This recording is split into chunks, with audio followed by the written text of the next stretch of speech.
Olá, filhotes estão vivos. No vídeo de agora nós vamos falar um pouquinho sobre como mudamos a forma de controlar. Vamos falar sobre os indígenas e a chegada dos jesuítas no Brasil e um pouquinho sobre a arte indígena também. O fracasso da maioria das capitanias fez com que Dom João III, rei de Portugal, tivesse de buscar outra maneira de manter o controle sobre o espaço conquistado. Ele decidiu então nomear um governador a quem os donatários passaram a prestar contas e que era chamado de governador-geral, pois era responsável pelo governo da colônia portuguesa na América. Os investimentos que até então eram feitos pelos donatários passaram a ser feitos pelo governo de Portugal. Com essas medidas, o sistema de capitanias praticamente desapareceu. O primeiro governador-geral do Brasil foi Tomé de Souza, Sobre o assunto, quando Tomé de Souza chegou à Baía de Todos os Santos, trazia instruções minuciosas, soldados, degredados, artesãos, padres, funcionários da coroa, algumas mulheres e crianças, cerca de 1.500 pessoas, número respeitável, capaz de se impor aos nativos pela força. Adaptado de Jorge Caldeira e outros na viagem pela história do Brasil. Durante o período de existência das capitanias, os indígenas de algumas regiões mantiveram relações amigáveis com os portugueses, enquanto outras tribos entraram em conflito com eles. O que aconteceria a seguir?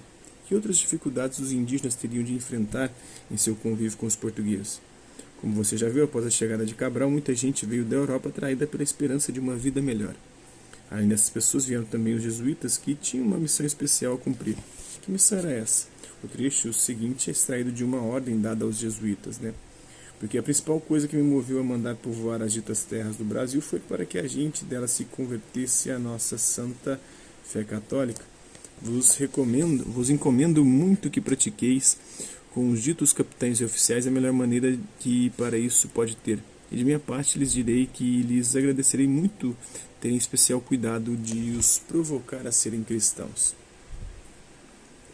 Em 1549, Tomé de Souza, o primeiro governador-geral, chegou à colônia. Veio acompanhado de missionários jesuítas que, sob sua coordenação, ou sob a coordenação do padre Manuel da Nóbrega, tinha por missão converter os indígenas à fé cristã, protegê-los em sua liberdade, educá-los e organizar suas vidas dentro das aldeias. Tanto na Europa como em territórios conquistados, os jesuítas procediam da mesma maneira. Fundavam colégios para moldar o espírito das crianças das mais diversas comunidades. Na sociedade imaginada pelos jesuítas, os indígenas, embora não fossem escravos, também não seriam totalmente livres.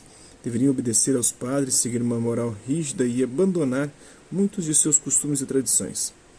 Poucos meses depois de terem desembarcado no Brasil, os jesuítas já haviam criado colégios, igrejas e orfanatos. Para levar adiante esse projeto, contavam com a ajuda do governo de Portugal e possuíam terras, escravos, africanos, canaviais, vacas e ovelhas. Além disso, aprenderam as línguas dos nativos. Em troca da proteção dos jesuítas contra a escravidão, os indígenas tinham de abandonar certos hábitos considerados inaceitáveis pelos padres. O único casamento permitido era o cristão com uma única mulher e pelo resto da vida. Os indígenas eram submetidos a uma rígida disciplina de trabalho em que homens e mulheres eram obrigados a realizar tarefas que não levavam em conta as suas tradições. A chegada de Tomé de Souza à Bahia tem uma obra de autoridade desconhecidos em que aparece ao lado de Tomé de Souza, segurando um maço com a cruz, o padre jesuíta Manuel da Nóbrega. Tem o Dedo dos Tapuia também, pintura feita por Rugendas por volta de 1821 a 1825, em que um padre jesuíta aparece entre os indígenas. A vida nos aldeamentos costumava ser encarada pelos indígenas como uma situação temporária. Quando surgiam possibilidades melhores, muitas vezes apresentadas pelos próprios colonos, não eram poucos os que preferiam fugir a fim de participar de expedições guerreiras e de prolongadas entradas pelos sertões. Isso também está na obra adaptada do Jorge Caldeira e outros da Viagem pela História do Brasil. Agora um pouquinho sobre a arte indígena. Como você já viu, os jesuítas chefiados pelo padre Manuel da Nóbrega chegaram ao território do Brasil atual em 1549 para catequizar e educar os povos indígenas, mas a cultura indígena não se perdeu completamente. Existem diversas comunidades indígenas, uma incrível variedade de culturas, modos de vida, costumes, línguas e rituais. Um exemplo de arte indígena que resistiu ao tempo é a cerâmica marajoara, encontrada na ilha de Marajó. São vasos, urnas e estátuas muito antigas feitas pelos indígenas da ilha. Essas peças de barro, decoradas com desenhos geométricos pretos e vermelhos, foram feitas antes do nascimento de Cristo. As mais antigas datam de 980 a.C. Nossa, período em que começou a ser escrita a Bíblia, como nós conhecemos, Cerâmica Marajoara. O que você aprendeu? O mundo foi dividido entre Portugal e Espanha através do Tratado de Tordesilhas. O governo de Portugal dividiu o território recém-descoberto em capitanias hereditárias. São Vicente e Pernambuco foram as únicas capitanias que não fracassaram, que se desenvolveram, né?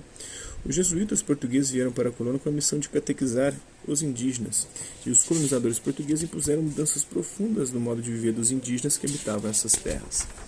Então é isso aí, espero que vocês tenham gostado do vídeo. Quem curtiu, dá um like, quem não curtiu, dá um dislike, quem se interessar pelo conteúdo do canal, é só se inscrever, ativar o sininho e aguardar os próximos vídeos e as próximas notificações. Deixe também seus comentários, dizendo o que você está achando dos vídeos, sugestões de temas e assuntos para serem abordados em vídeos posteriores. E colabora com o nosso canal, compartilhe os nossos vídeos e ajude-nos a chegar ao maior número de pessoas possíveis.